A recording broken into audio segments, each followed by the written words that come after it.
Je vais intervenir aujourd'hui sur les plusieurs qualités de notre cher père, de notre cher leader, qu'est le président Ouattara. C'est vrai, c'est pour lui que nous sommes sur la plateforme, c'est pour la Côte d'Ivoire que nous sommes sur la plateforme, mais c'est pour lui également parce qu'aujourd'hui, c'est lui qui incarne la Côte d'Ivoire en tant que président de la République.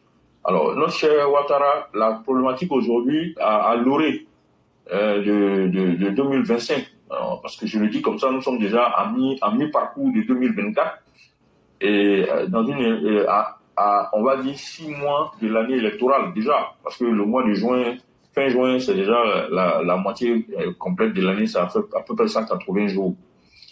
Et à 1 an et demi des élections présidentielles, on voit bien que les politiciens s'agitent. Ce sont eux qui veulent décider que le président Ouattara ne soit pas candidat, pendant que c'est les militants du RHDP, les sympathisants du RHDP, les sympathisants du président Ouattara, les supporters et militants du président Ouattara souhaitent que le président Ouattara soit candidat. Donc la problématique, c'est de savoir pourquoi le président Ouattara doit-il continuer. C'est ça la vraie problématique. Pourquoi il doit continuer malgré son âge, malgré le fait qu'il ait fait 3 mandats? Pourquoi doit-il faire 4 mandats, si possible 5 mandats, si possible 10 mandats? Pourquoi lui? Pourquoi pas quelqu'un d'autre? Et justement, je vais essayer de faire un petit exercice, d'abord intellectuel, de parler des qualités politiques et des qualités, d'abord des qualités de l'homme, mais des qualités politiques également du président Ouattara. Et il y a plusieurs qualités, on peut en citer même des centaines. Mais j'ai essayé de faire l'exercice de les résumer en 8 qualités. J'aurais pu faire 10, mais je me suis arrêté à 8. Parce que le chiffre 8, c'est un chiffre, c'est le chiffre de l'infini. Le 8, si vous le renversez, ça devient, mathématiquement, c'est l'infini. C'est-à-dire 4 dedans, 4 dehors, c'est un équilibre. 4 dedans, c'est l'inconnu. Les 4 de dehors, c'est ce qu'on voit. Le chiffre 8, c'est le chiffre qui est entre on va dire à la lisière. C'est la frontière entre le connu et l'inconnu. Donc, j'ai choisi 8 exprès. C'est pas pour rien que j'ai choisi que ce soit 8 qualités politiques du président Ouattara. Le parade d'eau qui est en même temps le parade d'or. Et vous voyez que quand vous tournez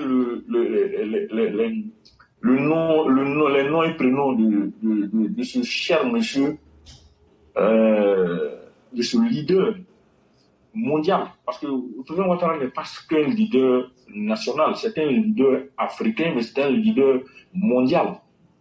Il est mondialement reconnu comme étant un leader politique. Et pour moi, c'est la première qualité que je vais citer. C'est un leadership économique. Le leadership économique du président Ouattara a commencé par quoi? C'est d'abord sa formation en économie et sa carrière au FMI à l'âge de 26 ans. 26 ans encore, c'est le chiffre 8. 2 plus 6, ça fait 8. Donc c'est encore l'infini. Le cosmique est présent, Dieu est là. Ensuite, il a été au sein du FMI, il est rentré à la BCAO, et il a une solide expérience en matière de gestion économique. Et sous sa présidence, c'est la somme de toutes ces expériences-là s'est matérialisée.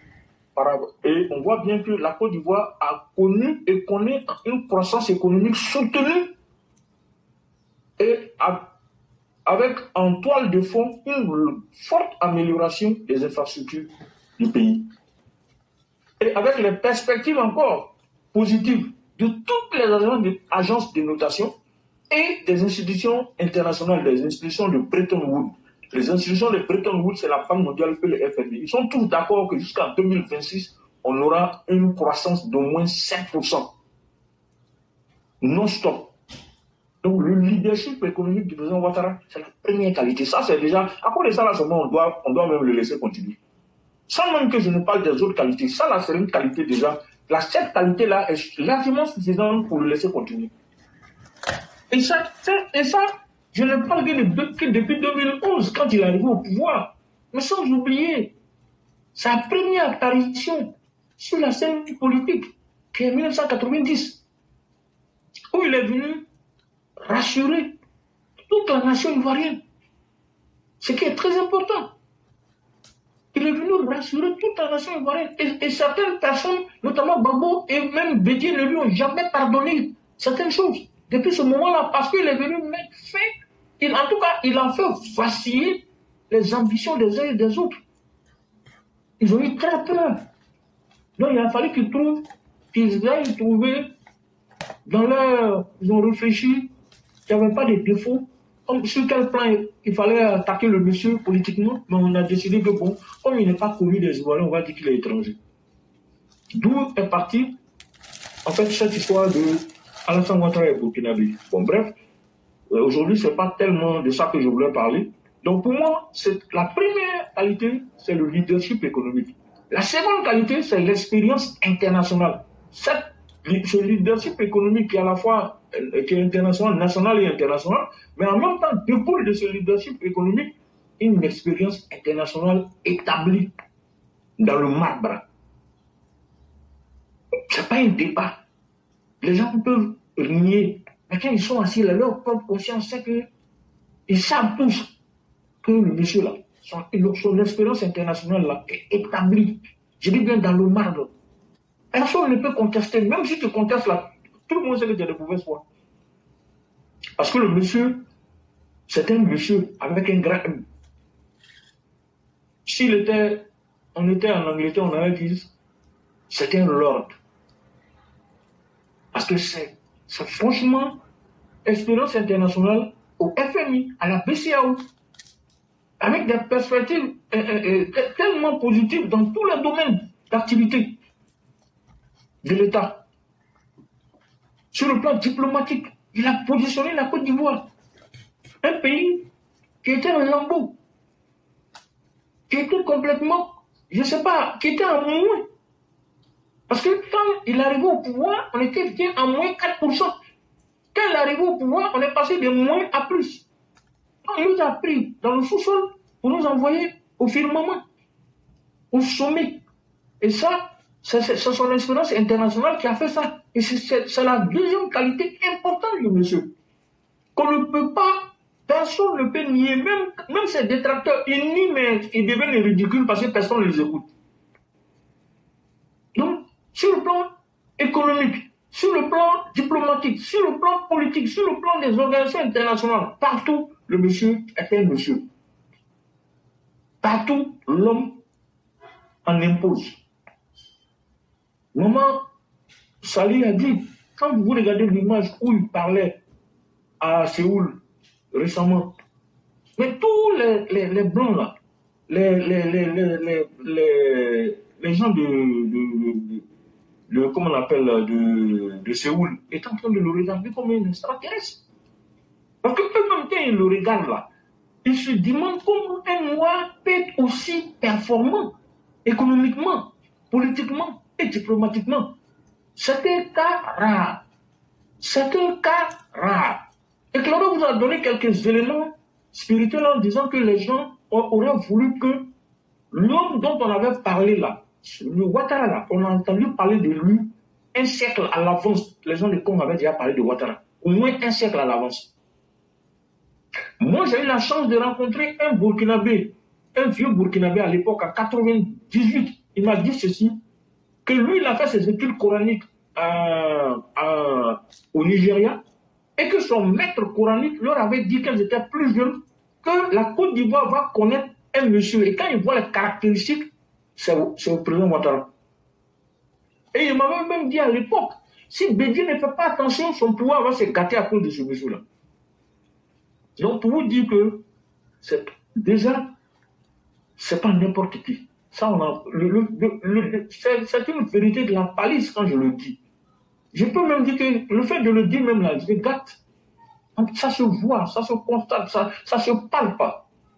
C'est du concret. Ce n'est pas du là, ce n'est pas du verbiage, ce n'est pas du je vais faire.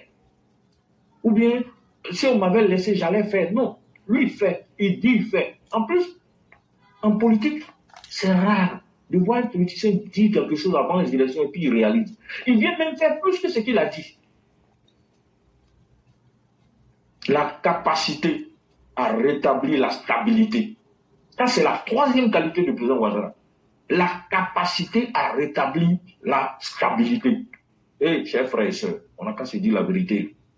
Si tu n'as pas la baraka divine, tu ne peux pas faire ce que le président Ouattara a fait. En 2011, après la crise post-électorale, Ouattara prend un pays où même les fils de courant qui sont dans les bureaux, les gens enlevés. Les gens ont tout pris pour partir, ils ont décidé, ils l'ont dit avant, mais ils l'ont réalisé. Ils ont dit, si jamais on doit abandonner le pouvoir, on va tout gâter, il ne pourra pas s'en sortir. Et ils ont fait ça dans les administrations. C'était vraiment, excusez-moi le terme, c'était le bordel. Mais le monsieur est venu, il a sorti de son chapeau, du magicien, du développement, ce qu'on appelait le programme présidentiel d'urgence, le PPU. Oui, il fallait bien y penser. Ça veut dire que le monsieur là, pendant qu'il était en train de faire la crise post-électorale à Laurent Gbagbo, pendant qu'il était au Golfe, lui il travaillait.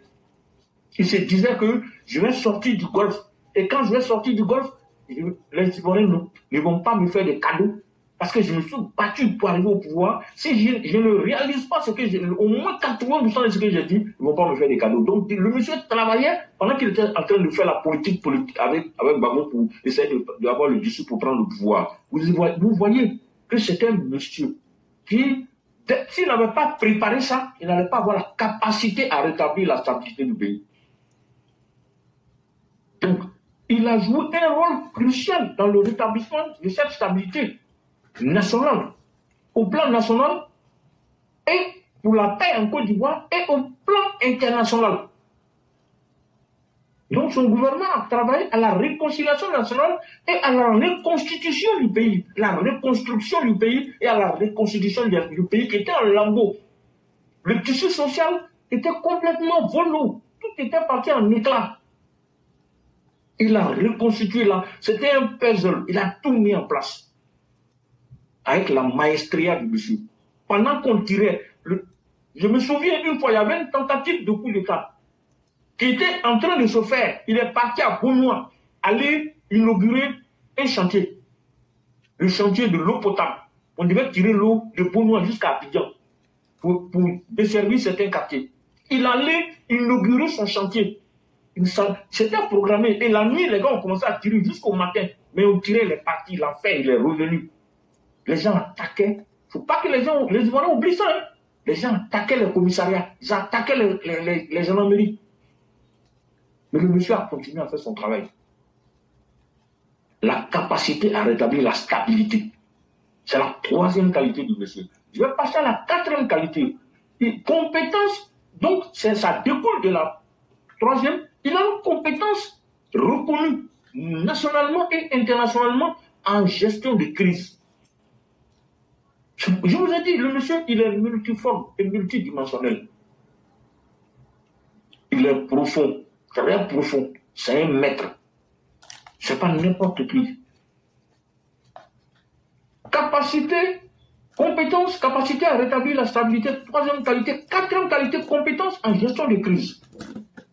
Donc le président Ouattara a montré sa capacité à gérer les crises politiques et économiques, en particulier en naviguant à travers des tensions post-électorales et en maintenant la stabilité dans des moments de défi.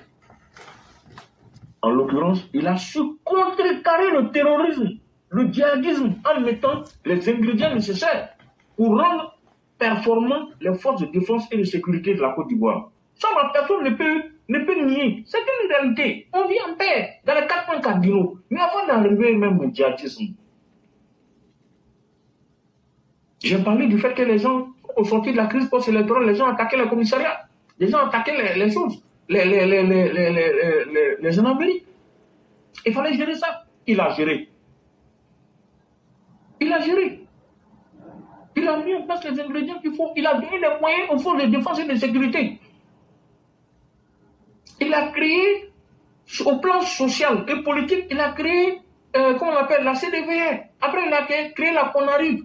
CDVR a été gérée par feu Kona Bani, et puis après, la CONARIV par feu le monseigneur de Boaké, là, qui est décédé, je crois, cette année. Wana. Voilà. Et Mariétou, à tout ça, il a créé le cadre de dédommagement, il a dédommagé les gens. Donc, ça c'est, quand on met tous ces ingrédients en place, c'est un monsieur qui sait gérer, qui sait faire les gestions de crise. La première gestion de crise que le président Ouattara fait, c'est en 90. Parce que le pays était dans la crise totale. C'était multiforme partout. Ou faux voleur. Il est venu, il a géré ça. 3 ans. Stabilisation, relance économique. Le pays a retrouvé les rails.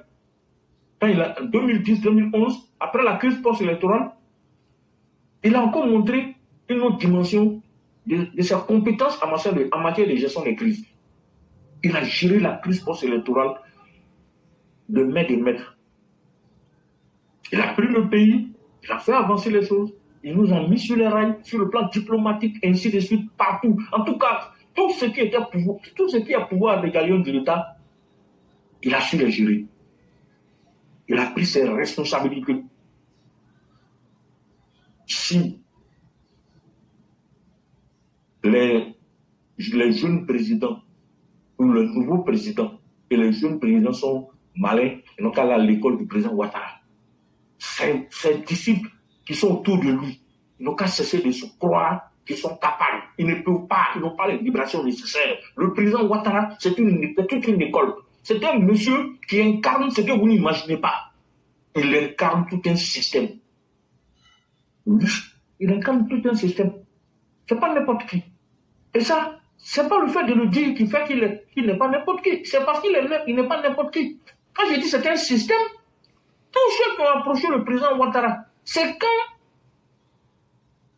il les met tellement à l'aise, il est tellement simple, il est tellement humble, que les gens finissent par croire que c'est leur camarade. Laurent Gbagbo a fait la même expérience. Bédi a fait la même expérience. Soro Guillaume a fait la même expérience. Pourquoi j'ai dit la même expérience? Quand ils sont avec lui, ils mangent avec eux, ils causent avec eux, ils rient avec eux, les gens pensent que c'est leur camarade, alors qu'ils ne sont pas au même niveau.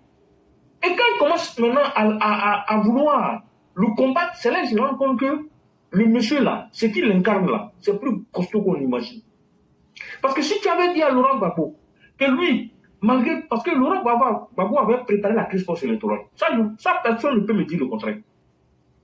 Il avait préparé la crise post-électorale, ce n'est pas l'objet de mon propos aujourd'hui, mais tout le monde sait qu'il avait préparé la crise post-électorale. Parce que quand on regarde tous les ingrédients, on ne peut pas avoir imaginé ça, il a payé les armes, il avait les mercenaires, ainsi de suite. Si ça n'a pas été préparé, ce n'est pas des choses qu'on décide du jour au lendemain. Mais quand il a commencé à combattre le président Ouattara, c'est là qu'il s'est rendu compte que le président Ouattara, même dans son combat, il est élégant. Le monsieur là, il connaît ses forces, il connaît ses faiblesses. Même dans son combat, il est élégant. Pourquoi je dis il est élégant? Il va crescendo.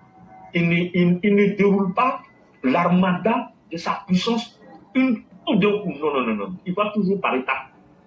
Remarquez, prenez ces anciens discours quand il était au Golfe. Il disait, je demande à Laurent Gbagbo de céder le pouvoir. Je demande à Laurent Gbagbo de laisser tomber, ainsi de suite. Et après, il a commencé à dire que je dis à Laurent Gbagbo que s'il ne cède pas, il va tomber comme un flou pourri. Il a dit, ça c'était au moment où vraiment il en avait marre.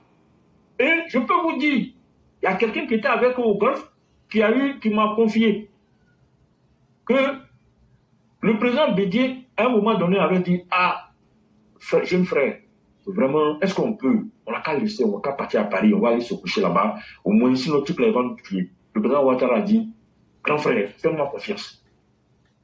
C'est un vrai chef. Il ne se confiait pas tout ce qu'il faisait. Et c'était normal. S'il avait confié à des gens, ils allaient appeler dehors pour dire ce que le monsieur préparait. Mais il est monté à un autre niveau. À un moment donné, le rang que Gbagbo a commis, c'était d'envoyer ses mercenaires là attaquer le Golfe. Quand ils ont attaqué le Golfe là, c'est là que le président Ouattara est passé à une autre étape.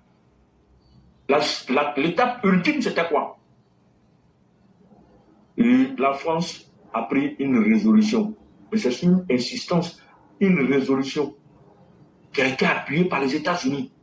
Et tous les grands pays, même la Chine et soi-disant la Russie qui était soi-disant les soutiens du président Gbagbo, ont voté à l'unanimité la résolution de l'ONU pour dégager Gbagbo du bunker. C'est comme ça que la France, sous mandat de l'ONU, les forces françaises vont aller dégager Gbagbo. Donc quand les gens disent que c'est la France qui l'a dégagé, oui, matériellement, oui, c'est la France. Mais il y avait un mandat de l'ONU, donc c'est l'ONU qui dégage Gbagbo. Sauf que c'est la France, comme c'est son ancienne colonie, on lui a demandé, bon, c'est toi qui es l'ancienne colonie, c'est toi qui as l'initiative de la résolution. Donc au nom du droit international, parce que c'est le droit international qui a fait partie de Gbagbo. Hein. Ah oui, les gars, ne vous trompez pas. Lui, Ouattara est venu par la France, il a fait coup d'État. Non, non, non.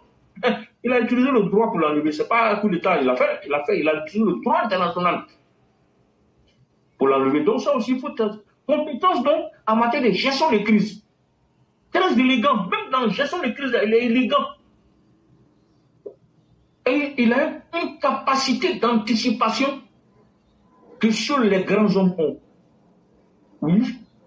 Et vers la fin, je vous donnerai une de ces qualités où vous verrez pourquoi je dis que c'est un grand homme. Parce que les grands hommes, les grands leaders, là, ils ont cette qualité-là que je vais vous dire à la fin. Donc, restez bien scotchés et ouvrez bien les oreilles. Nous allons arriver maintenant à la 5e qualité du président Ouattara. Oui. La 5e qualité du président Ouattara, c'est la communication. Je sais que beaucoup de vous disent, mais de quoi il parle? Nous, on a toujours dit ici sur la plateforme que RHDP, c'est pas communiquer. Je n'ai pas dit RHDP, je ne suis pas en train de parler des qualités de RHDP. Le RHDP, c'est une personne morale, c'est un parti politique. Mais le président Ouattara, c'est une personne physique. Il est le président du RHDP, mais je parle de lui-même, sa propre communication. Le monsieur est trop fort en communication. Ah oui, il est trop fort en communication. Il montre une grande capacité de communication et il est très efficace politiquement en termes de communication. Il faut remarquer, hein, les gens passent leur temps à parler, ils vont parler pendant des mois. Le président Ouattara est duré. Le jour où il prend la parole là, il donne 2 phrases. Vous allez passer des années en train de travailler sur la phrase là. Il a dit, ça fait presque 10 ans aujourd'hui, il dit mon bilan est inattaquable. On n'est pas dans ça. Jusqu'aujourd'hui, on n'est pas dans le bilan inattaquable. Et les gens sont dessus. Hein.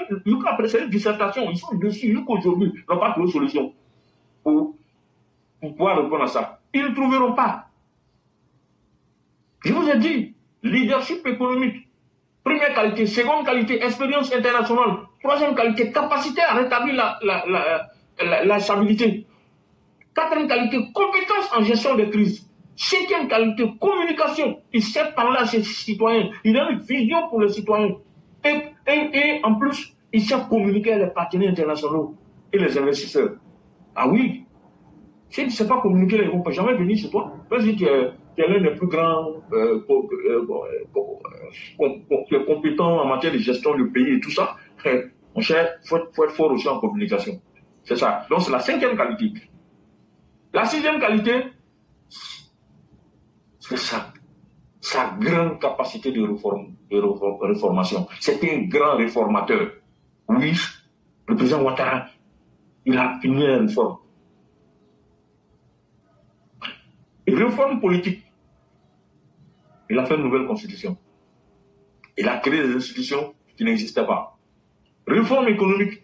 Là même, on ne va pas quitter ici si on veut tout citer. Il a plein d'institutions qui n'existaient pas. Économique, c'est le président Ouattara qui est venu mettre en place. Réforme structurelle du pays. Il a mis la réforme sociale. Il a plein de réformes sur le plan économique, sur le plan social, sur le plan environnemental, sur le plan financier, sur le plan de la promotion de l'entrepreneuriat. C'est sur le président Ouattara, on a entendu parler de la diplomatie économique. Donc c'est un grand réformateur. Et oui, parce que je suis obligé de vous donner pourquoi. Je vous dis pourquoi il est un grand réformateur.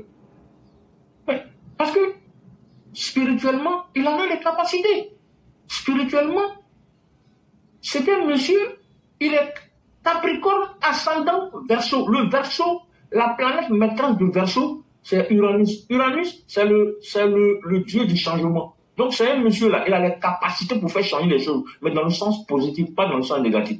Lui, il ne fait pas, quand il fait de l'évolution, c'est pour faire de la révolution. Quand il a cassé, il est en train de casser, il a cassé les bidonvilles, les gens ont crié, mais c'est de l'évolution pour faire de la révolution. Il n'est pas en train de faire de la destruction pour faire de la destruction, il détruit, il fait de la putréfaction, parce qu'une graine, spirituellement, si elle ne pourrit pas, elle ne peut pas germer. Je suis désolé, c'est la loi de la nature. Donc c'est ça qu'il est en train de faire. Il casse, pas pour casser, il casse parce qu'il veut réformé. Vous voyez, réformateur. 7e qualité, il a un grand engagement envers l'éducation et la santé. L'éducation parce qu'il aime les jeunes, parce qu'il sait que l'avenir du pays, c'est la jeunesse. Donc, les universités qu'il a construites, les grandes écoles, les réformes sur le plan de l'éducation, ça fait rire les gens. Mais quand les gens mettent des caméras partout et on en parle à la télé, sur tous les médias, vous pensez que c'est à cause des Ivoiriens? Simplement, c'est pas à cause de la population, simplement. C'est pour que l'international se rende compte que les diplômes que nous sommes en train d'acquérir là, c'est les diplômes qui se font dans la transparence. Et qu'on est en train de lutter contre la fraude. Parce que dans tous les pays du monde, la fraude existe. La fraude sur les diplômes, ça existe dans tous les pays du monde.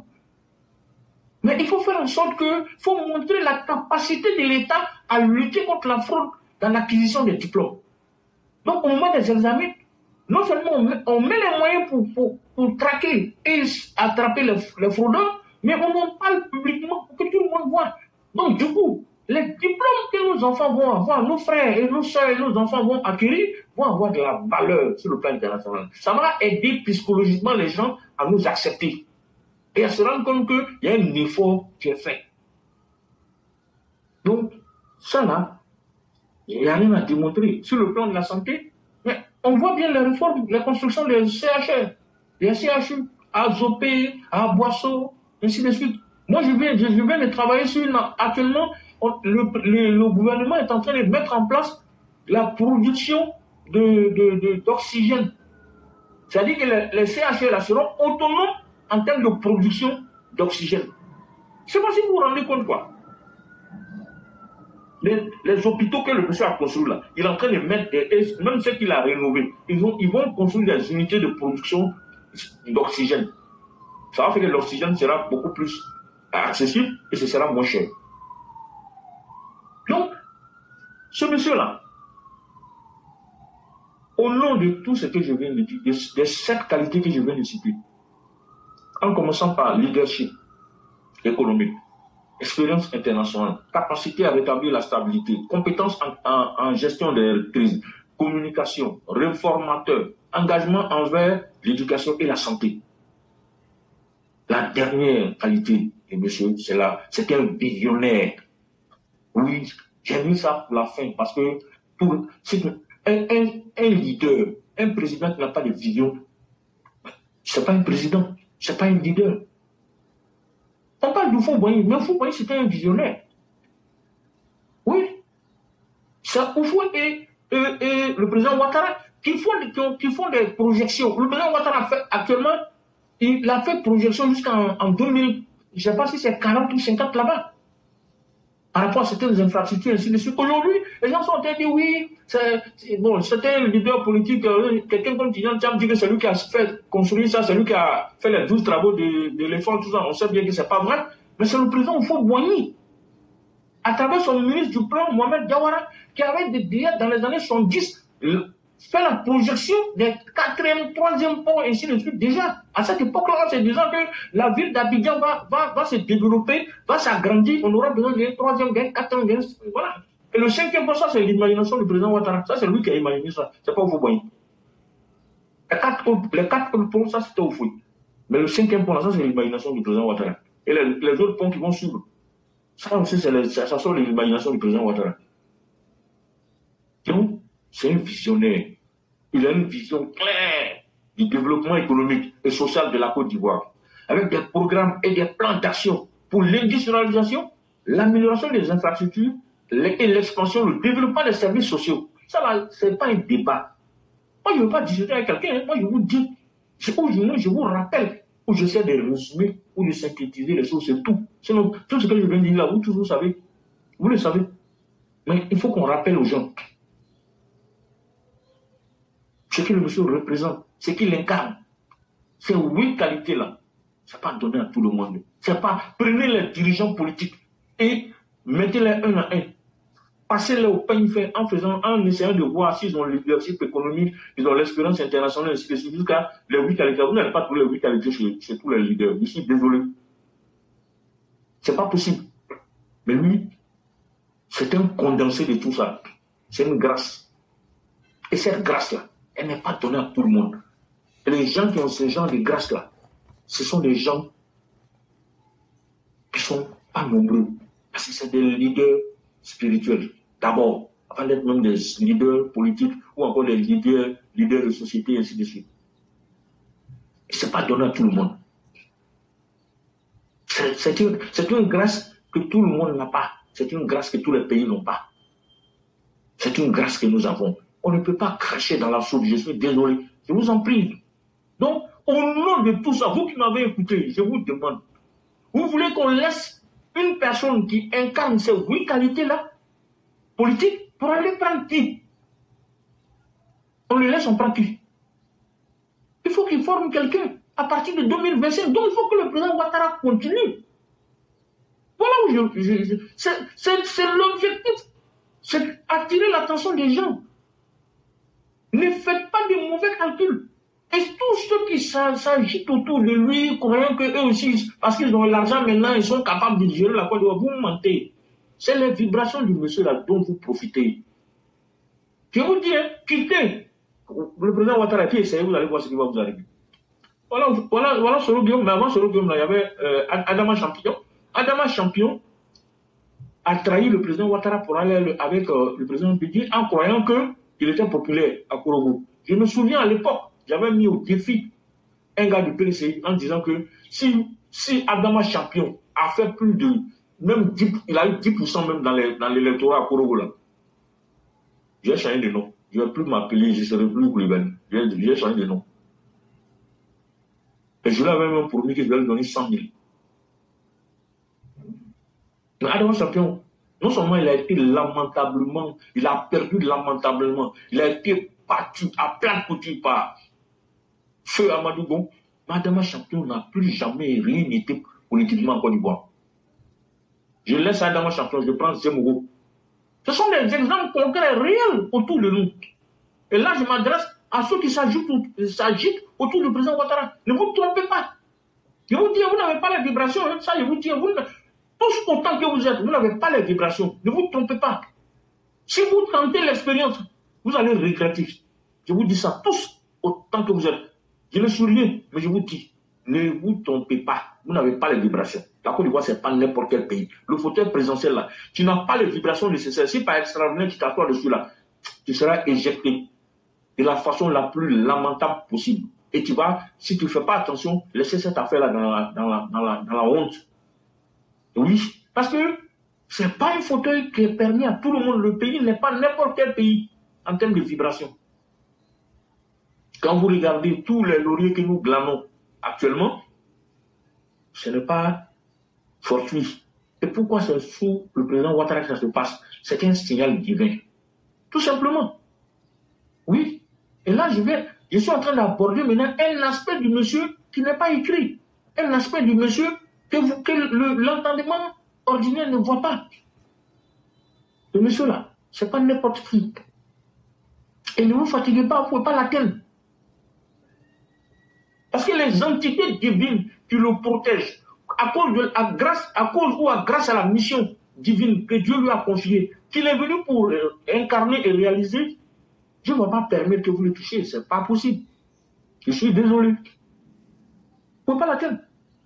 Il n'est pas dans la mission de Jésus-Christ. Hein? Non. Pas du tout. Même si c'est une mission de Jésus-Christ, pour lui, ce ne sera pas la mort physique. Pas du tout. C'est-à-dire que, oui, il s'est sacrifié. Sacerdoce. Parce qu'il fait un sacerdoce, il se sacrifie. Mais ce n'est pas un sacrifice ultime. Non. Pour lui, là, ce n'est pas qu'il va mourir pour... Non, pas du tout. Il va vivre pour que ses ennemis comprennent. Ses ennemis, parce que j'ai dit ses ennemis, j'aurais pu parler d'adversaires politiques. Mais en réalité, quand vous regardez le comportement des adversaires, des politiciens, des opposants, c'est des ennemis. Ils se comportent en ennemis, ils le traitent comme un ennemi. Ils ont tort. Donc, tout ce qu'ils ont entrepris, depuis toujours, et lors des élections présidentielles de 2020, ils sont en train d'essayer de remettre en place le même puzzle pour 2025. Mais ça ne réussira pas. Pourquoi? Pour la simple raison que le monsieur là, il a atteint une autre dimension. C'est ce que vous ne savez pas. Nous, il est comme le bon vin, le vieux vin. C'est-à-dire que plus il vieillit, plus il devient encore plus dangereux dans ses vibrations.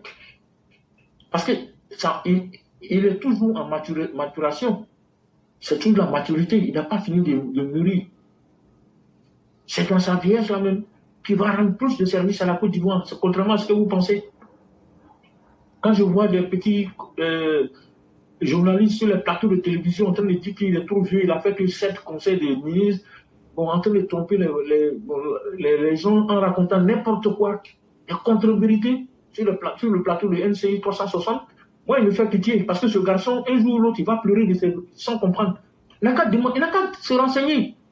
Hey, nous on a vu des gens qui ont créé un journal contre le président Ouattara, il n'était pas encore arrivé au pouvoir. Mais on a vu comment ces gens ont fini. Tapé Koulou, paix à son nom. Demandez comment Tapé Koulou a fini. Tapé Koulou, son journal là, le National, avait été créé pour dénigrer le président Ouattara du début jusqu'à la fin.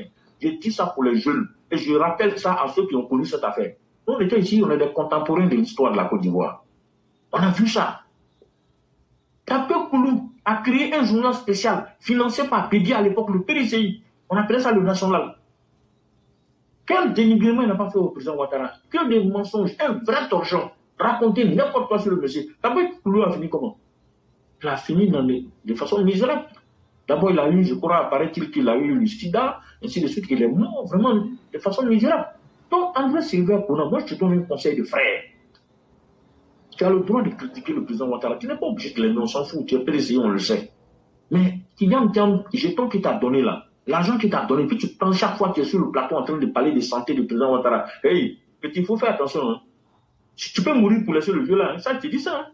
Moi, je ne te le souhaite pas, hein. Mais je te dis qu'il faut faire attention. Parce que le président Ouattara, il a les esprits qui le protègent là. À un certain niveau, ils ne jouent pas, hein. Ils ne sont pas dans les sentiments. Demandez à la chanteuse qui disait que oui, le président a douce, il est douce. Elle a fait des directs dessus là. C'est pas lui qui a douce. C'est pas le président Ouattara qui a payé son transfert de son corps, payé son enterrement pour qu'on l'enterre. Maëlie, je ne sais pas, j'ai oublié son nom, mais elle s'appelait Maëlie ou quelque chose comme ça. Moi, je ne la connaissais pas. Mais j'ai vu ces vidéos. Fais attention, hein, quand tu veux t'asseoir sur le plateau, là, il faut parler de tout. Afin de santé du président Ouattara, il faut le laisser. Moi, je te dis la vérité, hein, ça c'est de toi, moi, je te parle en tant que frère. Parce que tu ne sais pas à quel jeu tu joues. Tu peux parler de tout, mais ne mens pas sur le vieux. Viens là, c'est la façon de respirer quand il est dans le micro là. Il ne faut pas regarder ça. Hey, mon ami. Il ne faut pas regarder ça. Si tu regardes ça là, tu vas croire que machin, il est en pleine forme. Regarde quand il marche là, tu vois quelqu'un qui est mourant. En comparaison avec des gens qui sont moins âgés que lui. Quand tu le vois marcher là, ça c'est un malade qui est là. Respiration, il y a des gens comme ça. Leur respiration, on entend. Il y a des gens, ça c'est sa nature qui est là. Il a toujours été comme ça. C'est vrai, il prend de l'âge, c'est normal aussi. Il ne peut pas être le jeune de 18 ans ou de 26 ans qu'il était quand il entre au FMI, c'est tout à fait normal. Mais de là à dire que oui, il n'arrive pas à faire les conseils des ministres, que ça montre qu'il est fatigué. Non. Tu racontes des histoires, tu as oublié la période de la CAN. Le gouvernement n'a pas fait des conseils des ministres durant toute la CAN. La CAN a duré 1 mois. Quand tu enlèves ça là, les conseils des ministres, de plus en plus, ils les faisaient chaque jour et chaque semaine, ils les font maintenant chaque 15 jours. Quand tu enlèves ça déjà, il y a déjà 2 conseils des ministres qui ont sauté. Donc, tu vois bien que tu as un problème. À chaque fois, tu vois, le président Ouattara, il a réussi sur le plan macroéconomique. Mais de quoi tu parles? Quand tu dis qu'il a réussi sur le plan macroéconomique, ça prouve, c'est le mensonge que tu es en train de raconter. Oui, il a réussi sur le plan macroéconomique, mais il a réussi aussi sur le plan microéconomique, puisque la macro et la micro sont imbriquées, sont enchevêtrées. C'est des choses qu'on ne peut pas séparer les deux, même si on les étudie séparément. Mais on ne peut pas séparer la macro de la micro. La macroéconomie et la microéconomie, ça va ensemble. C'est les deux pièces de la même, c'est les deux faces de la même pièce. C'est comme pile et face. Tu ne peux pas séparer pile et deux faces, c'est pas possible. Quand le monsieur fait la croissance, on parle de croissance là, qui fait la croissance? Lui crée les conditions de la croissance et ce sont la production des choses de richesse là. C'est le plan, sur le plan microéconomique qu'on produit les richesses. C'est les opérateurs économiques qui produisent les richesses. Et en plus qu'en Côte d'Ivoire, les investissements sont portés beaucoup plus par le secteur privé. Ça aussi, c'est une information. Les gens sont sur le plateau et on ne te contredit pas.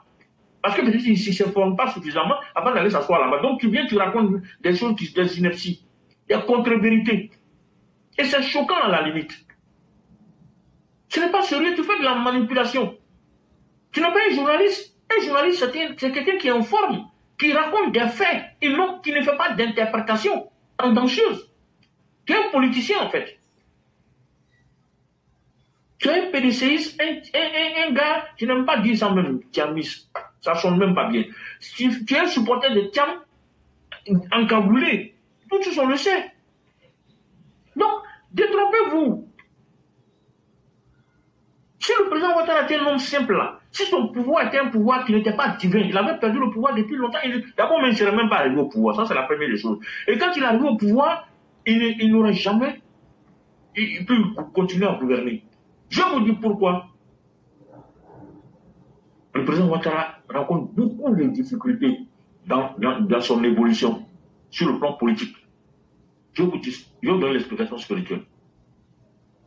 Je vous ai dit qu'il est Capricorne ascendant Verseau. Ça veut dire quoi? Que sa 12e maison là, je vais vous expliquer ce que c'est que la 12e maison en astrologie. C'est-à-dire que sa 12e maison est en harmonie avec son mois, c'est-à-dire son soleil. Donc son jour de naissance est en harmonie avec ce qu'on appelle épreuve et difficulté. Mais ça, il a les vibrations pour surmonter les épreuves et les difficultés. Ça, c'est divin aussi. C'est Dieu qui lui a donné cette force-là.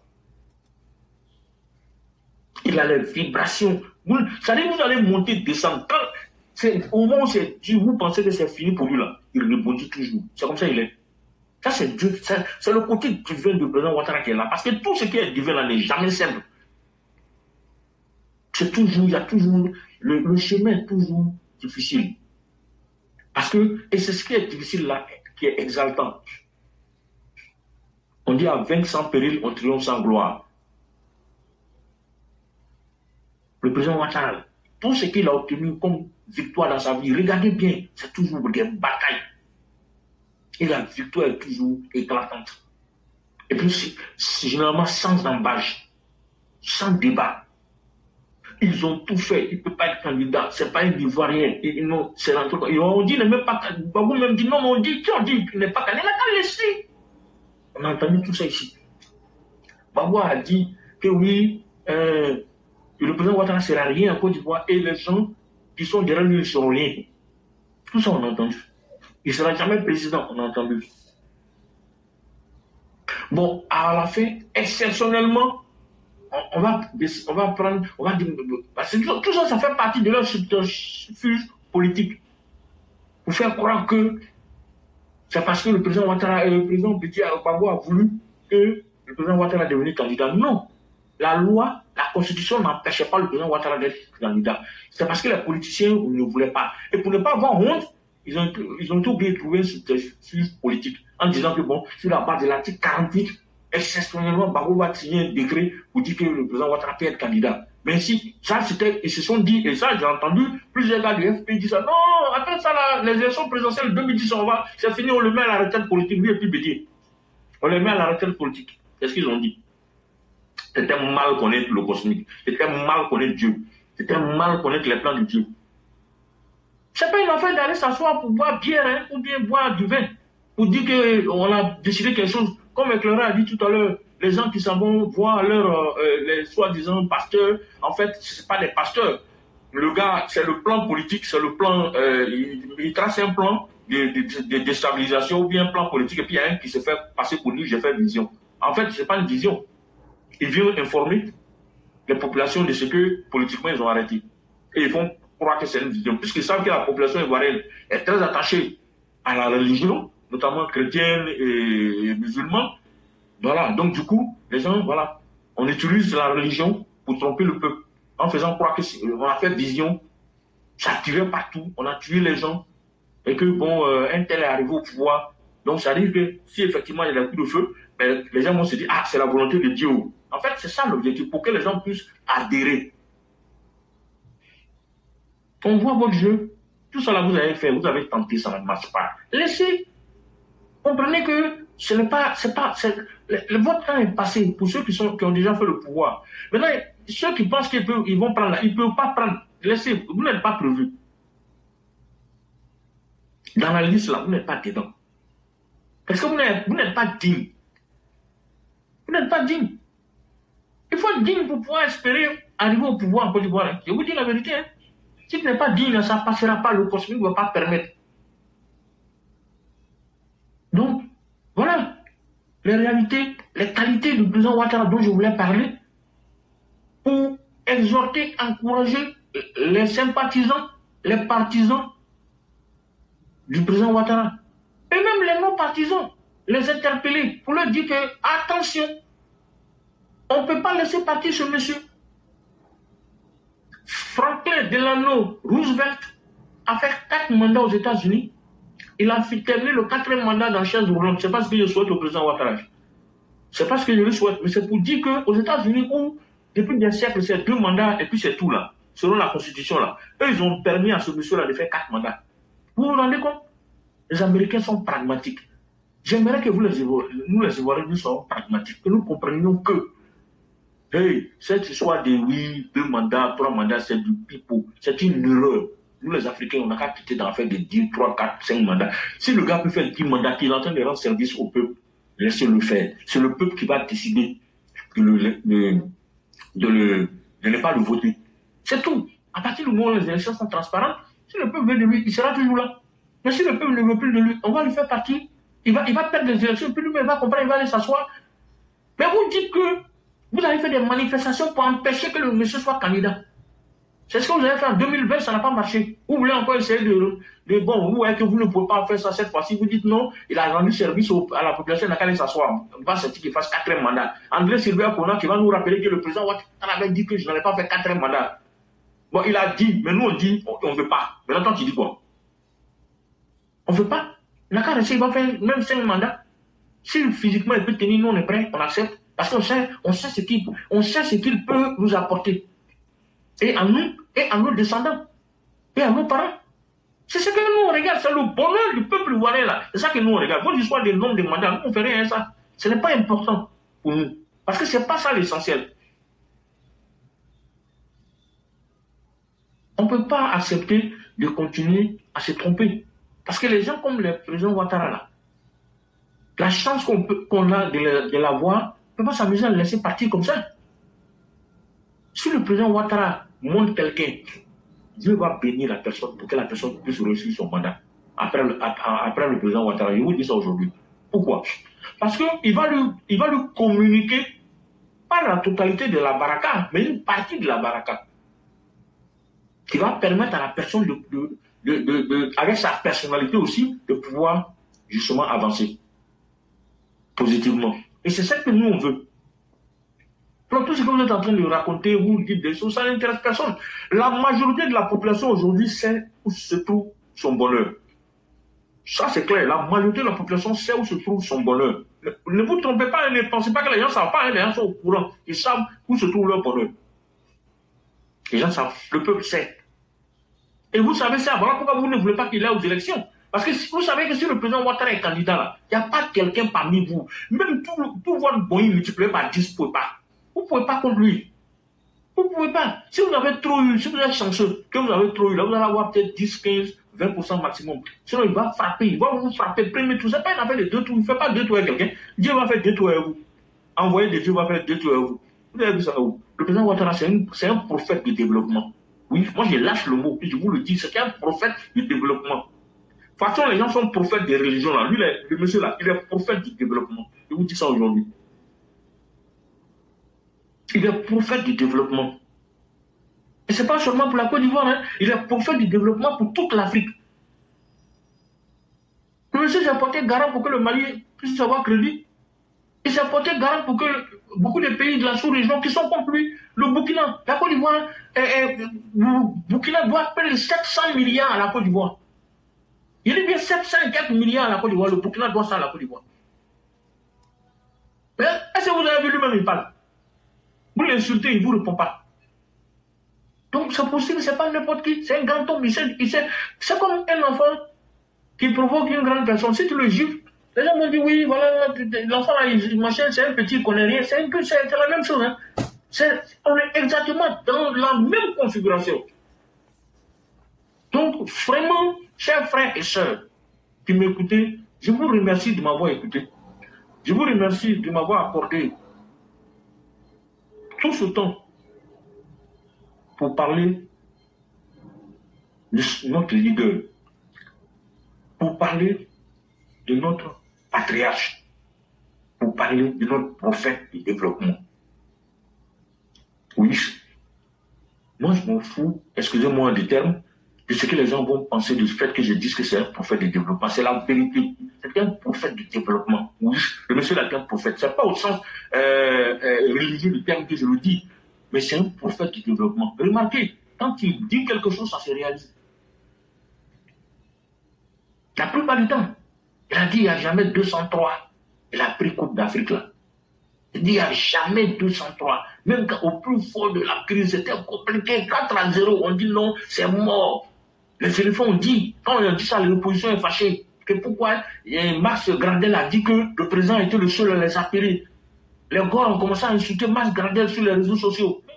Vous ne pouvez pas cacher le soleil à la main. Max Gradel, il ne fait que dire ce qui est vrai.